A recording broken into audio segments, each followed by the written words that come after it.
Ang mga aralin sa video na ito ay una, kahulugan ng mga salita na ginamit sa teksto sa talasalitaan. Ikalawa, mga akdang pampanitikan sa Pilipinas noong panahon ng Estados Unidos sa bansa.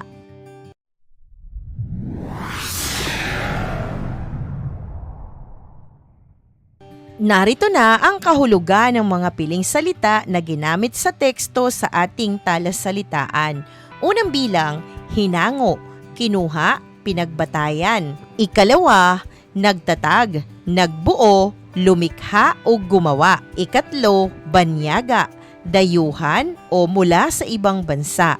Ikaapat, pinahihiwatig, ipinaparamdam o ipinapadama. Ikalima, nang lumaon, nang magtagal o kalaunan. Ika-anim, paksa, tinutukoy, pinag-uusapan, pinapatungkulan. Ika-pito, nagtataglay, mayroon. Ika-walo, mahika o magic, salamangka o salamangkero. Ika-siyam, pinilakang tabing, sine o pelikula. Ika-sampo, naisantabi, na ipagpaliban, binaliwala o hindi pinagtuunan ng pansin. Ika-11, pumukaw, gumising, magpaigting ng damdamin o interes. Ipagpatuloy natin ang aralin sa video na ito. Alamin natin ang mga akdang pampanitikan sa Pilipinas noong panahon ng Estados Unidos sa bansa. Ilan sa mga akdang pampanitikan na umiral sa bansa ay ang una, sarswela, ikalawa, vodevil, ikatlo, pelikula, at ang ikaapat sa listahan natin ay nobela. Alamin na natin kung ano nga ba ang sarswela at iba pang mahalagang impormasyon ukol dito. Ang sarswela ay hinango sa opera ng Italia. Maaaring banggitin ang dialogo ng patula at pasalita. Nilalagyan din ito ng komposisyon na maaaring awitin bilang bahagi ng pagtatanghal. Dinala ang sarswela sa Pilipinas ni Alejandro Cubero noong taong 1880. Kalaunay nagtatag ng unang grupo ng mga Pilipinong sarswelista sa Pilipinas, katuwang si Elise Raguer na Teatro Fernandez. Naging tanyag ang sarswela noong panahon ng Amerikano sa ating bansa. Sumikat ang mga pangalan nina Severino Reyes, Crisostomo Soto, Aurelio Tolentino, Hermogenes Ilagan, Juan Abad at ilan pang mga mahuhusay na manunulat sa ating bansa. Si Severino Reyes ay mas kilala sa tawag na Lola Basyang. Siya ay tinuturing na ama ng sarswelang Tagalog. Isa rin siyang mahusay na direktor at manunulat ng isang dula. Ang sarswela ay binubuo ng 3 yugto. Ang mga tagpo ay magkahalong seryoso at katawa-tawa. Melodrama ang tawag dito o kaya'y tragikomedya. Ito'y banyagang genre para sa nasyonalistikong layunin. Magkahalo ang dialogong ginagamit dito, patula at pasalita. Ang tagpo naman ay magkahalong katawa-tawa at seryoso. Tinatawag itong melodrama o kaya'y tragikomedya. Ang paksa ng sarswela ay hango sa tunay na buhay. Kung minsan, ito ay mas madamdamin kaysa karaniwan, ngunit nang lumaon, lalong pumasok ang propaganda at politika. Sinasabing ang sarswela ang pumatay sa Moro-Moro at iyon ang pinahihiwatig sa akda na RIP o sumalangit na o rest in peace. Nagsawa na marahil ang mga Pilipinong manood ng Moro-Moro dahil wala itong ibang paksa kundi relihiyon.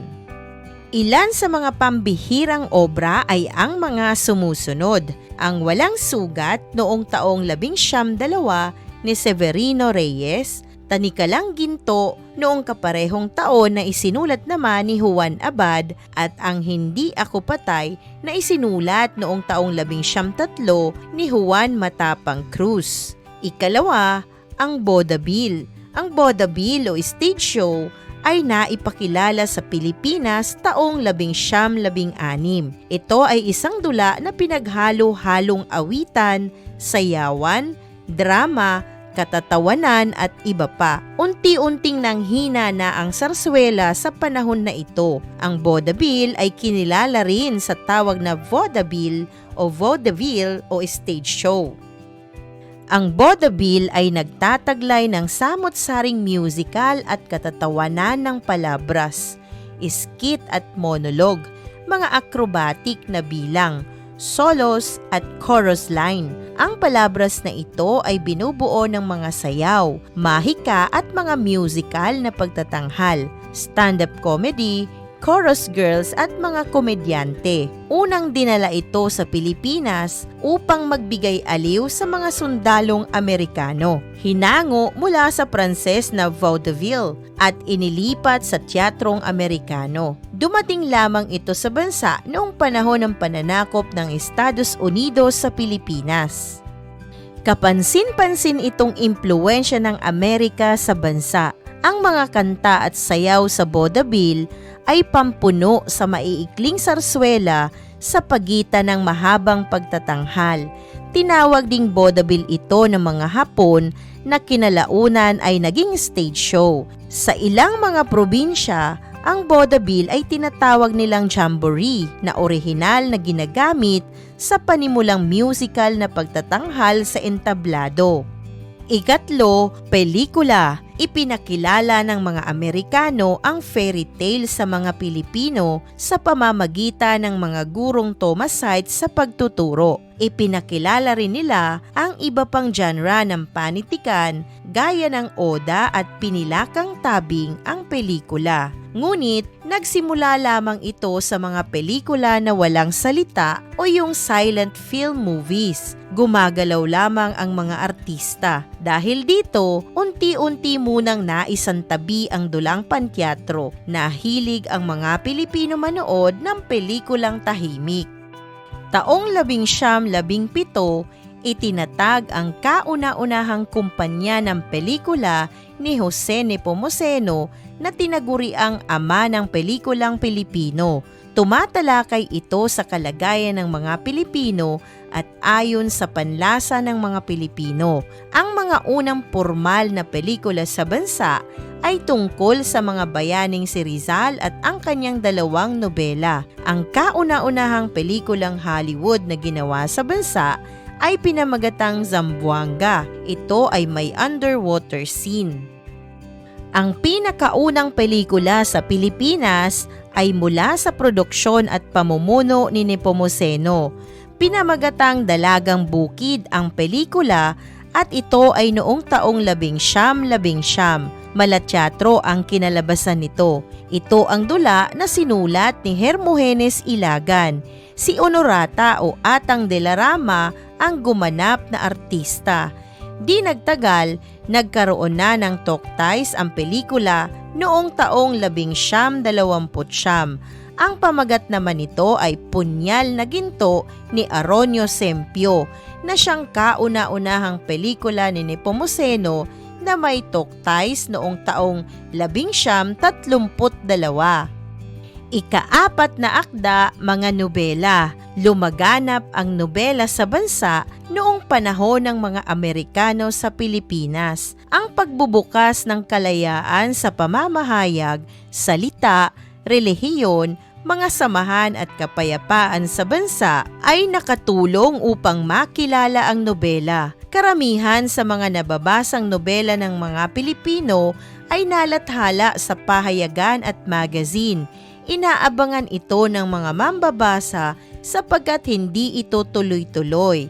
May dalawang uri ng nobela sa panahon ng Amerikano sa ating bansa. Unang uri, ang nobelang panlipunan. Ang mga kilos sa nobelang ito'y hindi personal. Kumakatawan ito sa lipunan o ekonomiya na nagpapaligsahan upang mapabuti ang bawat panig. Ang may akda marahil ay maaaring hinango sa mga babasahing panlipunan ng Europa na humihingi ng pagbabago at pamukaw na mga kaganapan sa loob ng bansa. Ikalawang uri, nobelang pag-ibig. Nobelang nagbibigay halaga sa nararamdaman ng iyong puso, damdamin at pagkahumaling kaysa katalinuhan. Tandaan, ilan lamang ito sa mga akdang pampanitikan na umiral sa bansa noong panahon ng pananakop ng Estados Unidos sa Pilipinas. Maaari pa kayong maghanap ng iba pang tala sa mga aklat na mayroon kayo o iba pang resources sa internet. Maaari nyo ring i-comment sa video na ito para makatulong sa iba pang mga mag-aaral. Ang mga tala na narito ay maaaring panimulang gabay lamang sa iyong pag-aaral. Makabubuti kung piliin mo pa rin ang para sa iyo ay mahusay na reference sa mga tala ng akdang pampanitikan noong panahon ng Amerikano sa ating bansa. Isang mahalagang aralin muli ang iyong napanood. Maraming salamat sa panonood sa channel na Aralin sa Filipino. Huwag mag-atubiling mag-comment ng inyong tanong, suggestions o paglilinaw ukol sa aralin. Munting kahilingan sa iyong kaibigan, paki-like, share and subscribe para updated ka sa mga susunod pang bagong video ng Aralin mo sa Filipino.